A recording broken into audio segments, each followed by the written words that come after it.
Hello dear students, again I am here with a very good question, but it is on capacitors and I have written here it as cunning capacitor. But there is a logic behind that why I have written the cunning here. Alternating current पे जब मैं lectures लूँगा तब आपको explain करूँगा कि capacitor कितना cunning है. It is again a question from NT अभ्यास app, but it is a beautiful question. It is a very logical question and it can improve your score a lot.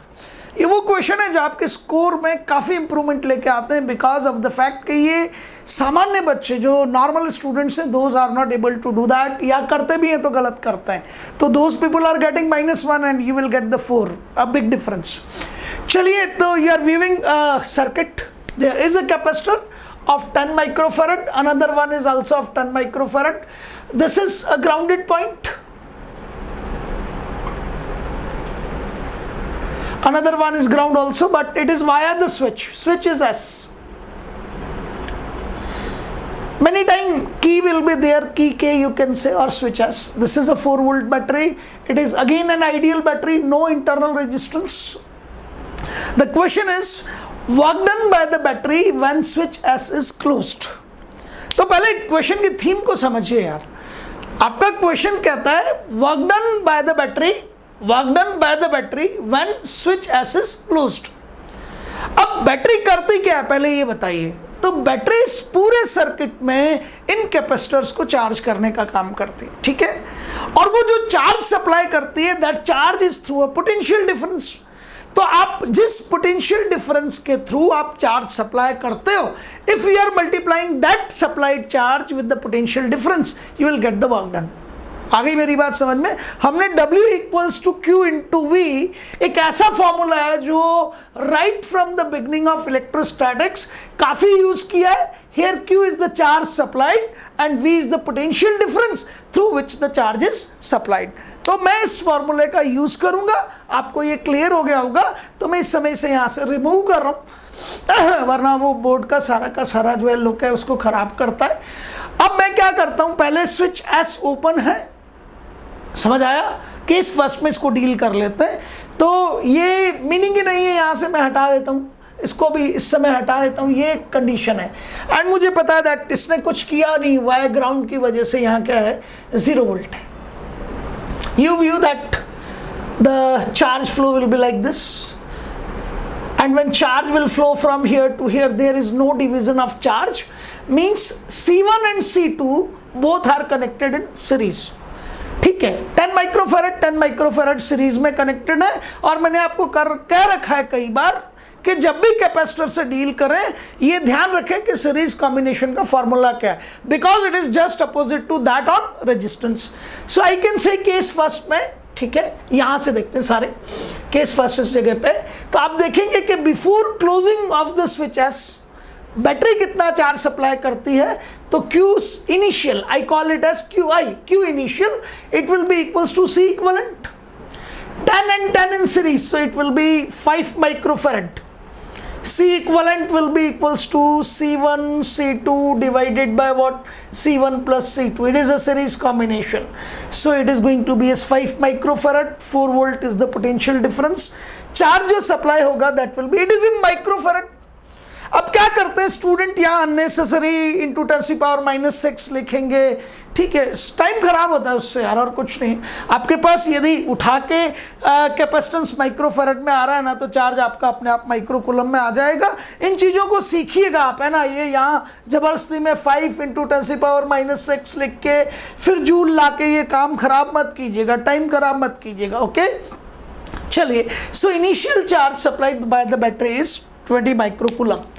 अब original figure पे आ जाते हैं. ये तो 0 volt है, ये तो आपको दिख ही रहा है क्लियर कट. ये लीजिए, ये रहा, ठीक है. अब स्विच S को आप क्या कर देते हैं, क्लोज कर देते हैं. So this terminal is also grounded. So once it is grounded it will be at 0 volt. So it is already at 0 volt. Be careful. यही कंसेप्ट है यहाँ पे बस. तो आपने कहा ये भी 0 वोल्ट पे और ये भी 0 वोल्ट पे, means the potential difference here is simply 0. So you can say that you cannot charge the capacitor and these two terminals are same. तो मैंने कुछ नहीं किया, ये जब दोनों टर्मिनल ही सेम है तो मैंने पूरे फिगर को बदल के, आपको फील ही नहीं होगा और मैं जो किया हुआ वही आपको शो करूंगा। कंप्लीट 0 वोल्ट पे था तो मैंने ये वापस से शो कर दिया आपके सामने, that right from here to here it is 0 volt, it is 0 volt. See it careful, मैं रुक रहा हूं। And this is case second. After switching S, clear? Now how many capacitors are there? Only one. So what will be in case second, what will be the charge supplied after closing the switch S? Charge supplied will be same, Q equals to, but it is Q final, C equivalent into V. C equivalent is only 10 microfarad multiplied by 4 volt, it is coming to be as 40 microcoulomb. अब समझिए, अब बहुत important चीज है, तो जब तक मैंने स्विच एस को क्लोज नहीं किया था तब तक मैंने कितना चार्ज सप्लाई किया? 10 माइक्रोकूलम। तो बैटरी अपना काम करके बैठी हुई थी एक तरीके से। Suppose I am a battery, I done some work और मैं अपना काम करके बैठा हुआ हूं। इतने में जब तुमने स्विच एस को क्लोज किया तो मेरे पास कुछ एडिशनल वर्क दिया आपने। अच्छा ये कर चुके, अब ये और कीजिए। तो जब मैं स्विच एस को क्लोज करता हूं तो मुझे क्या करना पड़ता है, बिकॉज मेरा पैटर्न बदल गया पूरा का पूरा, तो मुझे कुछ चार्ज सप्लाई करना पड़ता है। तो फाइनल चार्ज कितना सप्लाई किया आपने? तो आप मुझे कहेंगे 40 माइक्रोकूलम। इनिशियल कितना था? 20। इसका मतलब अब जब आपने स्विच एस को क्लोज किया तो इतना तो ऑलरेडी सप्लाई किया हुआ था, इतना और करना पड़ा। तो इन दोनों के बीच का डिफरेंस, दिस इज सिंपली, ये मैंने रेड कलर में जानबूझ के लिखा है। ये सारी चीज मैंने रेड कलर में इसलिए लिखी है कि आप ये समझ जाएं कि आपकी जो बैटरी है उसने कितना टोटल वर्क किया और कितना वर्क स्विच एस को क्लोज करने के बाद किया। वो दोनों में बहुत अंतर है, उन दोनों में बहुत अंतर है। यहां क्वेश्चन में ये नहीं पूछा that battery had done what amount of work, या क्वेश्चन में ये पूछा गया है that what work that is being done by the battery after closing the switch S. Switch S को क्लोज करने के बाद कितना वर्क किया गया? तो आप मुझे कहेंगे स्विच एस को क्लोज करने के बाद जो एडिशनल चार्ज सप्लाई किया गया वो एडिशनल कितना था? Q final minus Q initial. इतना तो पहले ही कर रखा था, फिर फाइनली इतना किया, तो एडिशन कितना किया? दोनों का difference. So this is delta Q, that is QF minus QI, and it will be 40 minus 20. 20 microcoulomb है, be careful for it.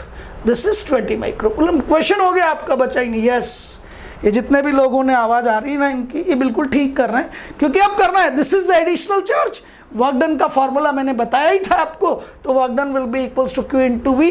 Potential difference वही 4 वोल्ट है जो इस सब के पीछे वर्कआउट कर रहा है। Q is 20 microcoulomb into 4 volt, it comes to be is what? 80 micro joules. So this is the work done by the battery. But समझना, ये वर्क डन कौन सा है? After closing switch S.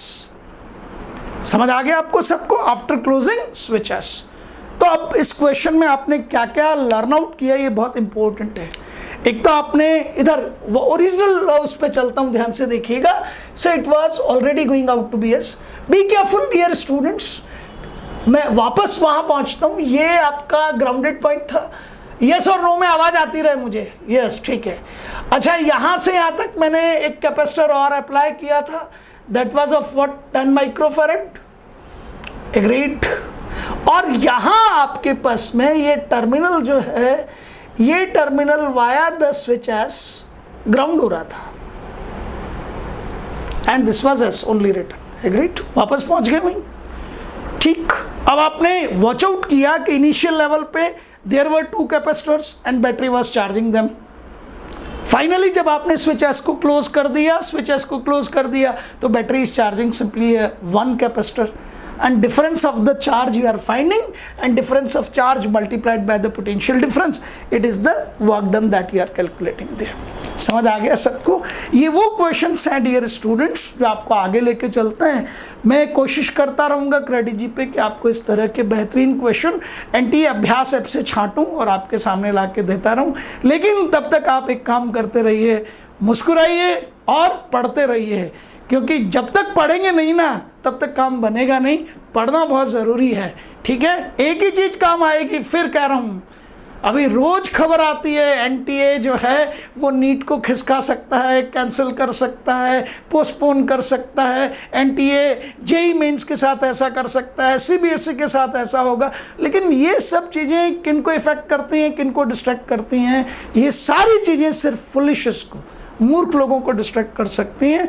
जो लोग धुन के पक्के होते हैं ना, जिन्हें जिद होती है, वो तो अपना काम लगातार करते रहते हैं। अरे यार आपको मेरा एग्ज़ाम 18 से 23 जुलाई के बीच में लेना है, ले लीजिए। अगस्त में लेना है, ले लीजिए। 26 जुलाई को एग्ज़ाम लेना है, ले लीजिए। 26 अगस्त को लेना है, ले लीजिए। मुझे तो एग्ज़ाम देना है because I am continuously preparing.